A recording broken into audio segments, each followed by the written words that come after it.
ये आकाशवाणी का दिल्ली केंद्र है। कृपया हमारे अगले कार्यक्रम की प्रतीक्षा कीजिए। ये आकाशवाणी है। आने वाला कल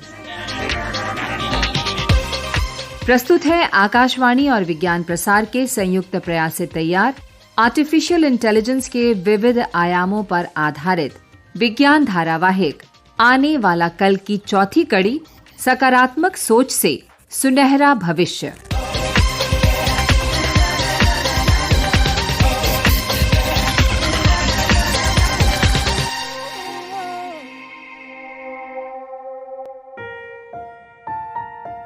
श्रोताओं, पिछली कड़ी में आपने सुना एआई के विविध आयामों के बारे में। एआई ने सैन्य शक्ति को नई गति तो दी ही है, साथ ही अन्य दोनों में भी इसका योगदान सराहनीय है। हमारे उन श्रोताओं के लिए जो किसी कारणवश हमारी पिछली कड़ी को नहीं सुन पाए, उनके लिए प्रस्तुत हैं इसके कुछ अंश।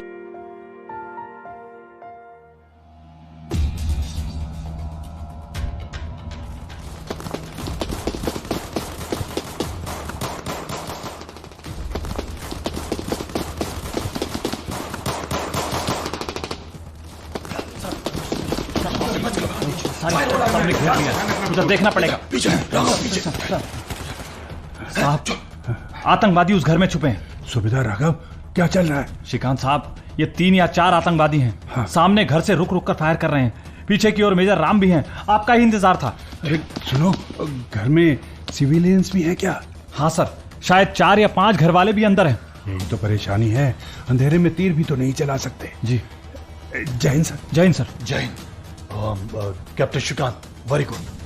कहाँ है तुम्हारा मच्छर? लाया हूं सर, सारे मच्छर इसी में, ये देखिए। सर, उन्होंने फायर बढ़ा दी है और आप लोग मच्छर की बातें कर रहे हो। पहले इन मच्छरों को खत्म कर लेते हैं। श्रीकांत जी, relax Raghav, relax.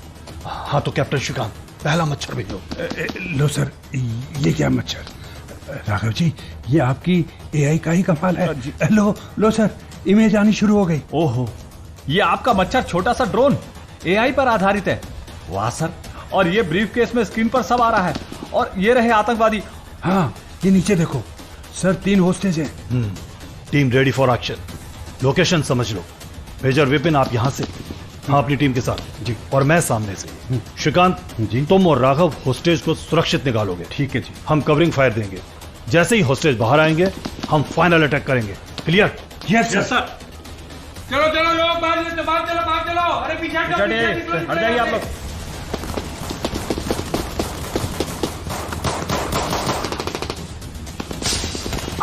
Sir, Shrikant sir को गोली लग गई। कोई लेके जाए उनको। कोई लेके जाए श्रीकांत सर। चलो आप लोग बाहर चलिए। राघव, कहाँ हो राघव तुम?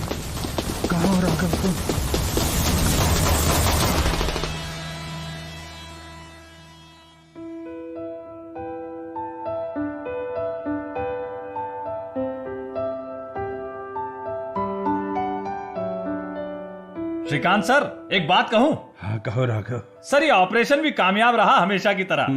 आपकी एआई भी हमारे काम आई हमेशा की तरह, और आप फिर घायल हो गए हमेशा की तरह। और क्या राघव जी, सब परफेक्ट। जय हिंद सर। जय हिंद सर। जय हिंद, जय हिंद। लो कैप्टन श्रीकांत, आपके लिए फूल, और आपकी वजह से फिर मेजर राम को अस्पताल आने का मौका मिला। राम सर, आप तो मेरा मजाक उड़ा रहे हैं। कैप्टन श्रीकांत, मैं क्या, अब तो पूरी यूनिट कह रही है कि अगर कैप्टन श्रीकांत को इंजरी नहीं हुई तो मिशन खतरे में आ सकता है। हाँ भाई, और सभी कह रहे हैं कि कैप्टन श्रीकांत के मच्छर तो काम के हैं ही, पर उनके आर्टिफिशियल इंटेलिजेंस बेस्ड उपकरण उनकी इंटेलिजेंस से बेहतर परफॉर्म कर रहे हैं। हाँ सर, आपने एआई की अच्छी बात छेड़ी। मैं तो पूछना चाह रहा था कि श्रीकांत जी, कि ये आर्टिफिशियल इंटेलिजेंस तो अब हमारे सभी ऑपरेशन में दिख ही रही है, पर क्या हमारे रोजाना के जीवन में भी एआई की कुछ भूमिका है? ओहो, तुम दोनों का एआई पर डिस्कशन खत्म ही नहीं हुआ सर। मैंने सोचा था कि दिल्ली के आर्मी अस्पताल में सब निपट गया होगा, पर अब कश्मीर के अस्पताल में भी यही चर्चा जारी रहेगी। अब तो चलो, पहला सवाल मेरा। आपका सवाल पूछिए सर। तो कैप्टन श्रीकांत, ये इन मच्छरों में एआई की क्या भूमिका है? वाह मेजर राम, मैं भी बस यही पूछने वाला था। इन ड्रोन्स में एक कैमरा ही तो होता है, फिर इसमें एआई की क्या जरूरत? अरे नहीं नहीं, इन मिनिएचर ड्रोन्स में सिर्फ कैमरा ही नहीं बल्कि व्यक्ति को पहचानने की क्षमता भी होती है। जैसे कौन हमला करने वाला है, कौन दोस्त है, कौन दुश्मन, और कौन आतंकवादी है और कौन आम नागरिक है। ये तक पहचान हो सकती है एआई से? हाँ भाई, अगर पुराना रिकॉर्ड हो तो आर्टिफिशियल इंटेलिजेंस से पहचान हो सकती है, पर अगर कोई रिकॉर्ड ना भी हो तो भी ये एआई व्यक्ति के आक्रामक रवैये से भी उसे पहचानने में सक्षम है और इसी से हमलावर या आतंकी की पहचान कर लेती है। पर कैसे? राम सर, इसी के लिए तो डाटा जमा किया जाता है। ये डाटा लाखों करोड़ों लोगों का होता है, जिसमें उनकी भाव भंगिमा, हाव भाव आदि का डाटा होता है। बस हमारा मच्छर इसी से सब पता करता चलता है और हाँ, हमें चुपचाप आतंकियों की लोकेशन भी दे देता है। देखिए सर, ये एआई कभी पूरी मानवता पर ही हावी हो गई तो? हाँ, यह खतरा तो मुझे भी नजर आता है। श्रीकांत, राघव जी ने ठीक कहा। अब एआई ही मानव को कंट्रोल करने लगे तो? अरे सर, वैसे एक बात कहूं, ये आज की एआई एक मच्छर के दिमाग के बराबर भी इंटेलिजेंट नहीं है, तो मानव को कंट्रोल करना तो दूर की बात है। क्या बात करते हो श्रीकांत सर, आपका मच्छर तो बड़ों बड़ों के दिमाग से तेज है। अरे नहीं राघव जी, ऐसा लगता है पर ऐसा है नहीं। असल में आजकल के जो रोबोट्स हैं ना, वैज्ञानिकों का कहना है कि उनकी अक्ल एक मच्छर के बराबर भी अभी नहीं हुई है। हैं? एक मच्छर के बराबर भी नहीं? वो कैसे? देखो, अब वैज्ञानिकों ने बड़े बड़े रोबोट बनाए, पर एक कमरे में घुसने और वहां रखी वस्तुएं पहचानने के लिए एक रोबोट को अरबों खरबों कैलकुलेशन करने पड़ते हैं और उसमें भी कई बार गलती हो जाती है। तब वैज्ञानिकों ने सोचा सबसे सरल, बेहद सूक्ष्म और बहुत कम न्यूरॉन्स वाले मच्छर के दिमाग पर काम किया जाए और उन्हें इंसेक्टाइड्स या बग बॉट्स तैयार किए। फिर भी ये कमरे में एक मच्छर की उड़ान के आगे कुछ नहीं थे, जबकि अरबों कैलकुलेशंस करने में सक्षम थे। अच्छा, पर सुना है अब तो रोबोट में कॉन्शियसनेस यानी चेतना जगाने की तैयारी है। अरे नहीं सर, कहां मानव का दिमाग और कहां रोबोट, या कहें कहां एआई। एआई पर काम करने वालों ने कॉन्शियसनेस यानी चेतना के 4 स्तर बताए हैं। अच्छा, पहला चेतना का स्तर है लेवल 0, दूसरा स्तर है लेवल 1, तीसरा स्तर है लेवल 2 और चौथा स्तर है लेवल 3। क्योंकि रोबोट चलने फिरने लगे तो लेवल 0 से आगे निकल गए। वैज्ञानिकों ने रोबोट्स को चेतना के लेवल 1 में डाला है, यानी मच्छर के बराबर ही स्तर है। लेकिन यह भी गलत है, क्योंकि मच्छर चेतना के मामले में इन रोबोट से बहुत आगे हैं। अब खुद ही सोचिए, ये रोबोट्स ना तो छुपने के लिए जल्दी से कोई जगह ढूंढने में सक्षम है, ना अपने शिकार करने वालों को पहचान सकते हैं और ना ही उनसे बच सकते हैं, और ना ही खाना ढूंढने या आवाज ढूंढने की उनमें स्वतंत्र क्षमता है। तो इनकी चेतना की किसी सुस्त कीड़े के बराबर होने की तुलना की जा सकती है। मच्छर जैसे एक्टिव कीट से तो बिल्कुल भी नहीं। अच्छा, अभी मानव से इतने पीछे हैं ये एआई आधारित रोबोट्स। आश्चर्य है। और क्या सर, लेकिन हाँ, जितनी तेजी से कार्य हो रहा है ना, हो सकता है कि कुछ दशकों में ये लेवल 2 पर आ जाए, जब इनमें अन्यों के अनुसार दुनिया का मॉडल बनाने की क्षमता आ जाएगी। और लेवल 3 यानी मानव के स्तर तक आना अभी बहुत दूर है। कह सकते हैं कि कई दशक लग जाएंगे। अभी तो मौजूदा एआई को अरबों खरबों डाटा भी पहुंचाना है।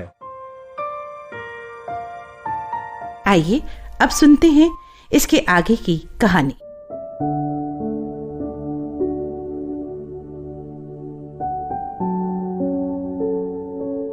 श्रीकांत साहब, हम आईआईटी दिल्ली में आपके प्रोफेसर से मिलने जा रहे हैं ना? हाँ, सूबेदार राघव, प्रोफेसर रमन जी से। पर श्रीकांत साहब, आप तो आईआईटी मद्रास चेन्नई से पढ़े हैं ना, तो दिल्ली में क्यों मिल रहे हैं? प्रोफेसर रमन जी का ट्रांसफर हो गया है क्या?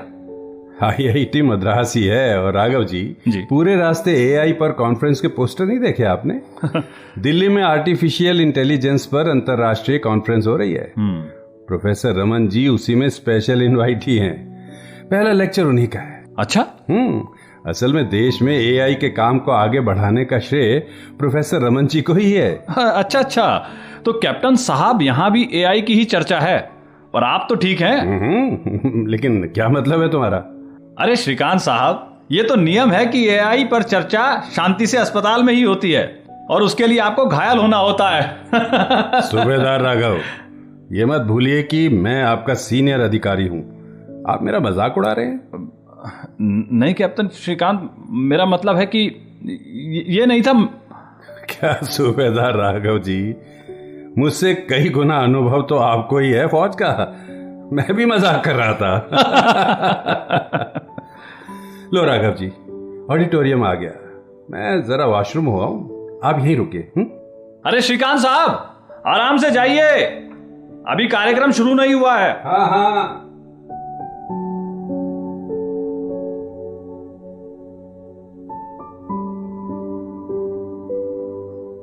सूबेदार राघव जी। अरे जल्दी चलिए, जल्दी जल्दी। कोई फौजी है? खून निकल रहा है। एम्बुलेंस बुलाओ। ये बेहोश हो गया। हटिए, पीछे हटिए। श्रीकांत साहब, अरे एम्बुलेंस।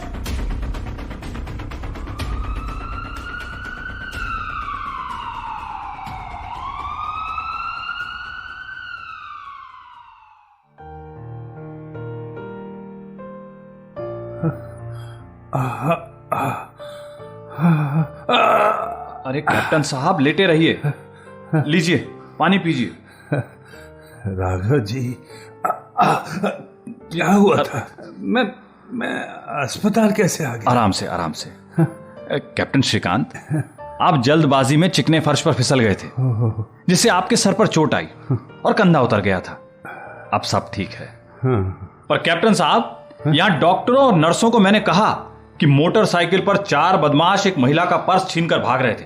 साहब ने उन्हें पकड़ा, थोड़ी हाथापाई हुई, पर हमारे साहब ने उन चारों को खूब पीटा और औरत का पर्स वापस दिलवाकर उन्हें पुलिस के हवाले किया। बस हाथापाई में थोड़े घायल हो गए। राघव। अरे, आपको होश आ गया? जी सिस्टर। काफी लंबे समय तक बेहोश रहे आप। दर्द का इंजेक्शन दिया है आपको, इसलिए थोड़ा सर भारी लग रहा होगा। जी। थोड़ी नींद भी आई होगी। आप आराम कीजिए। 4 बदमाशों से अकेले निपटने की भी थकान रही होगी। जी सिस्टर। आप आराम कीजिए। जी सिस्टर। राघव जी, लगता है इसे आपकी कहानी पर भरोसा नहीं है। मुस्कुरा कर निकल गई है। हाँ कैप्टन श्रीकांत, लग तो मुझे भी रहा है, पर कोई नहीं, ये कोई प्राइवेट क्लिनिक है। कल यहाँ से निकल लेंगे, तब तक क्या राघव जी? अरे तब तक थोड़ा एआई पर चर्चा हो जाए। अरे कमाल करते हैं आप भी। मैं इतनी तकलीफ में हूं और आप एआई पर चर्चा करेंगे? खैर, क्या पूछना है, पूछिए। कैप्टन श्रीकांत, आज मैं ये जानना चाह रहा हूं कि ये एआई की खुराफात सबसे पहले किसके दिमाग में आई? सबसे पहले किसने एआई के बारे में सोचा? अब देखो, ये कहना तो मुश्किल है कि सबसे पहले किसके दिमाग में आया, लेकिन यूनानी दंत कथा में एक टेलोस दानव का जिक्र आता है जो तांबे का बना था। टेलोस या थैनोस? जी नहीं राघव जी, टेलोस, जो क्रीट नामक द्वीप का रक्षक था। अरे प्रोफेसर रमन जी, आप और प्रोफेसर हसन जी भी। आइए सर, आइए। जय हिंद सर। जय हिंद। अरे श्रीकांत, क्या हाल है भाई? मुझे लेक्चर के बाद तुम्हारे गिरने का पता चला, बस मैं और प्रोफेसर हसन दौड़े चले आए। सर, जरा कैप्टन श्रीकांत का टेम्परेचर लेना है। जी सिस्टर, लीजिए। और आप? सर, मैं सूबेदार राघव साहब की रेजिमेंट से ही हूं। मैं साहब के साथ ही था कि... अरे तो आप इन्हें गिरने के बाद यहाँ लेकर आए। असल में नया फर्श बना है और टाइल्स कुछ चिकने ही लग गए हैं। और जी सर, मैं ही इन्हें यहाँ लेकर आया।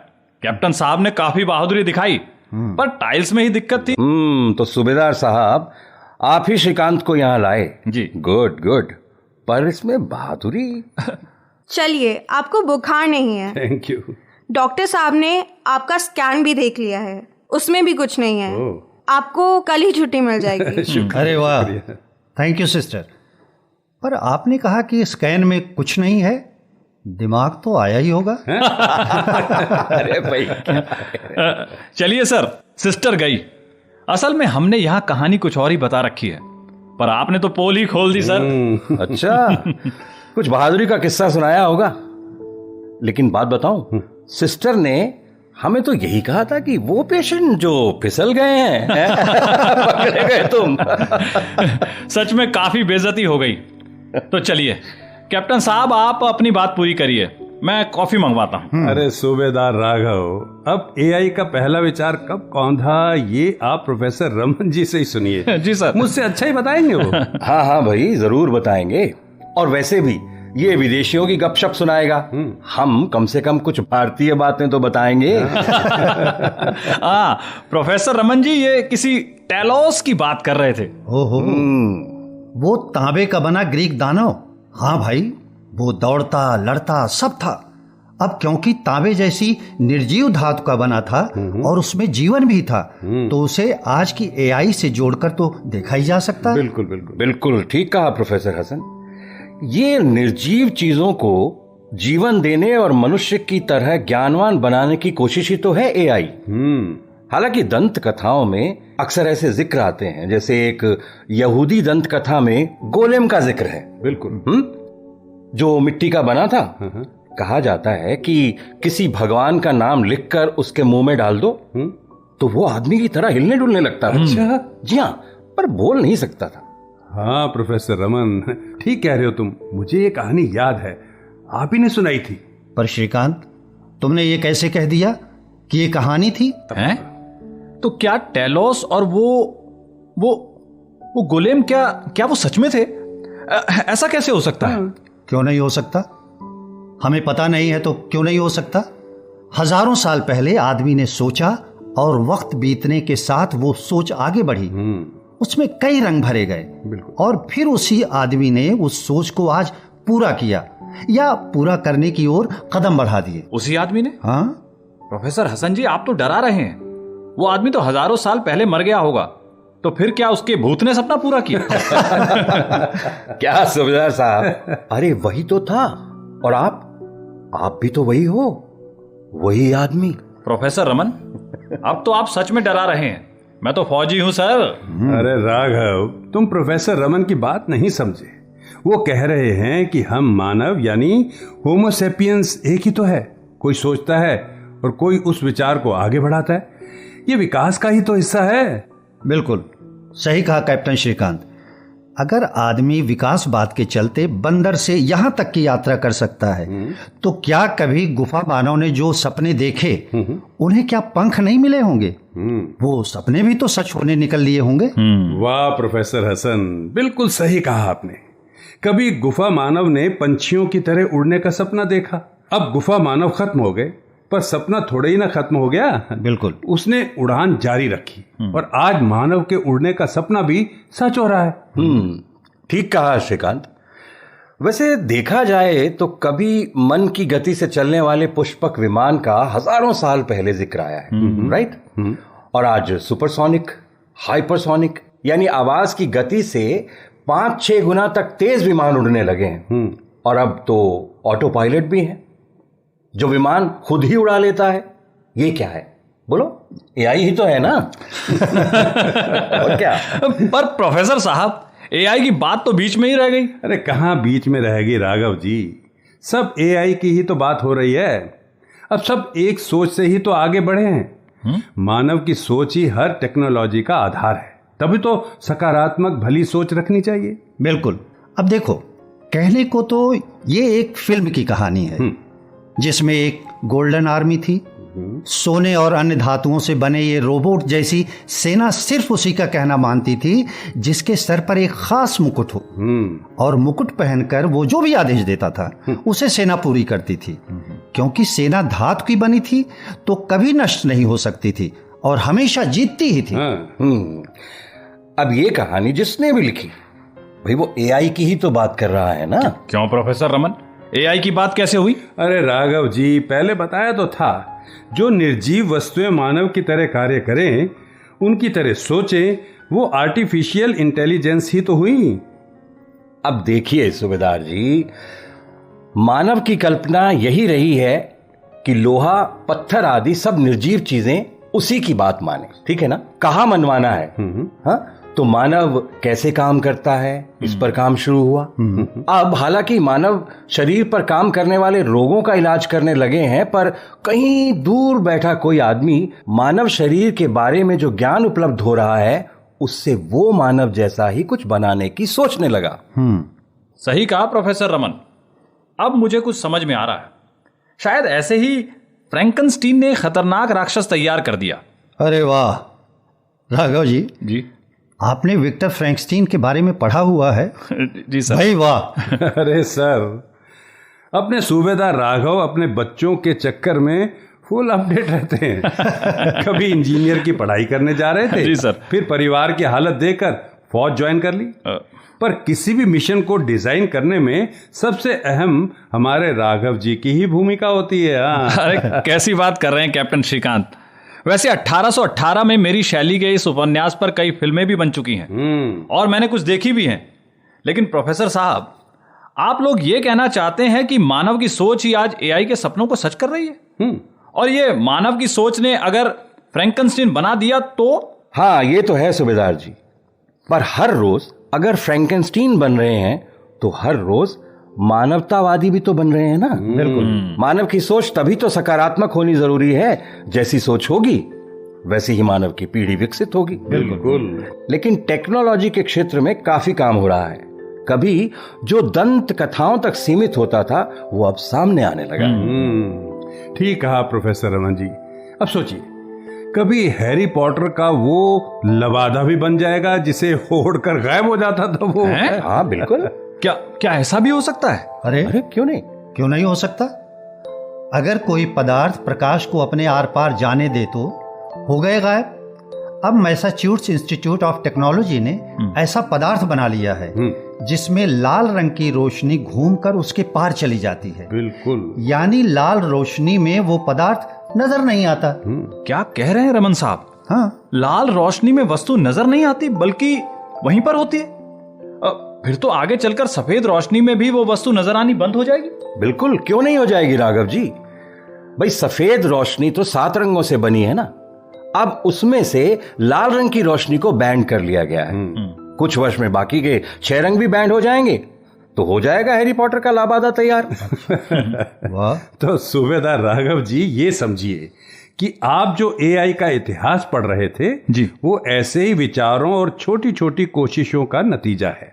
असल में मानव हमेशा से ही ऐसी वस्तु बनाने की कोशिश में रहा जो अपने आप चलती रहे या कार्य करे, मतलब स्वचालित यानी ऑटोमेटिक। जी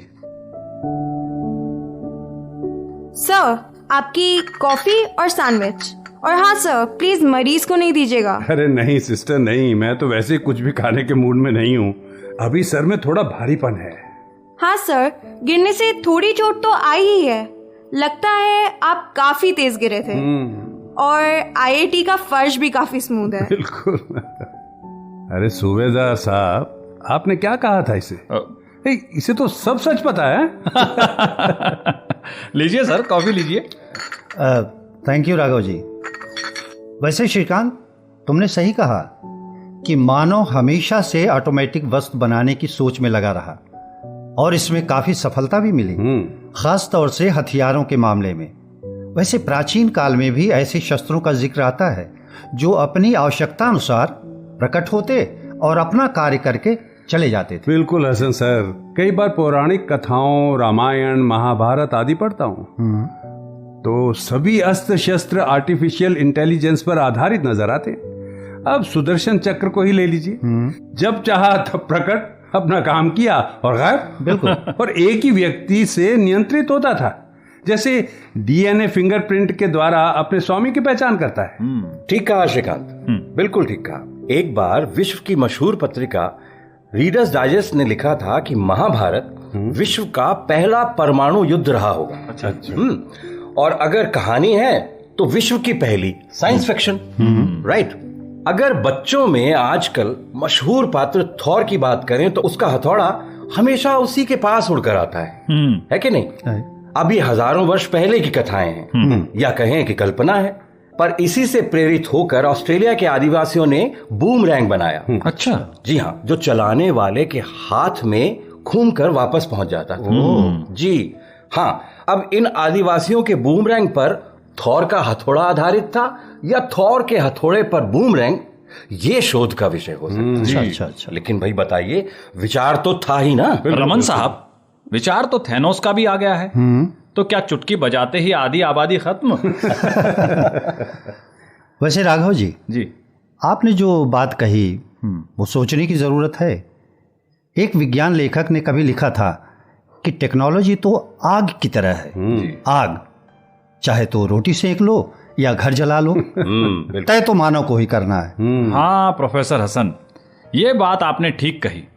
अब एआई के दौर में जब टेक्नोलॉजी ही दुनिया का नया इतिहास लिख रही है, ऐसे में मानवीय मूल्यों की रक्षा और नए सिरे से उसकी विवेचना भी बेहद आवश्यक है। सकारात्मक सोच से ही सुनहरा भविष्य बनेगा। बहुत बढ़िया बात कही राघव जी आपने।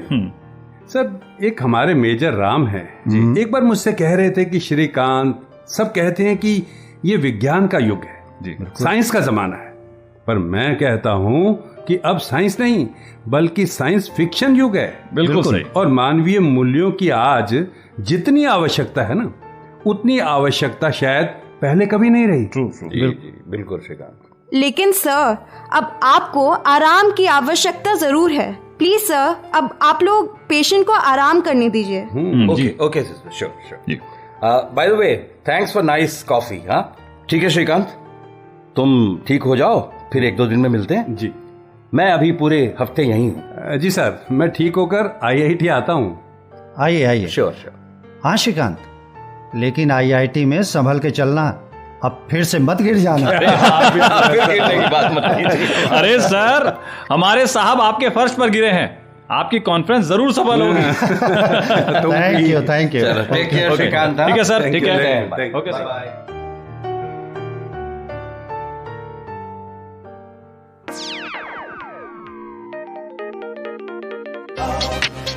आने वाला कल। अभी आप आकाशवाणी और विज्ञान प्रसार के संयुक्त प्रयास से तैयार आर्टिफिशियल इंटेलिजेंस पर आधारित विज्ञान धारावाहिक आने वाला कल की चौथी कड़ी सुन रहे थे। आलेख डॉक्टर अनुराग शर्मा, संकल्पना और समन्वय डॉक्टर नकुल पराशर और डॉक्टर बीरेंद्र कुमार त्यागी, निर्देशन काजल सूरी, प्रस्तुति सहायक शिवाली। भाग लेने वाले कलाकार थे दिनेश वर्मा, मनोज शर्मा, JP सिंह, हिम्मत सिंह नेगी, कशिश खान और विशाल कुमार। दोस्तों, अभी जाइए नहीं, अब समय है आपसे किए जाने वाले प्रश्नों का। आप जुड़े रहें हमारे साथ। हम आपसे 2 प्रश्न पूछेंगे।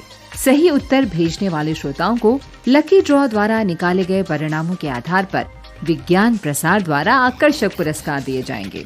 हमारा आज का पहला प्रश्न है, कौन सी पत्रिका ने लिखा था कि महाभारत विश्व का पहला परमाणु युद्ध था? कौन सी पत्रिका ने लिखा था कि महाभारत विश्व का पहला परमाणु युद्ध था? और दूसरा प्रश्न है, बूमरैंग किस देश का उपकरण है जो चलाने वाले के हाथ में वापस आ जाता है? बूमरैंग किस देश का उपकरण है जो चलाने वाले के हाथ में वापस आ जाता है? हमारा पता है विज्ञान धारावाहिक आने वाला कल, विज्ञान प्रसार, A50 institutional area, sector 62, Noida, pin code 201309। आप अपने उत्तर हमें ईमेल द्वारा भी भेज सकते हैं।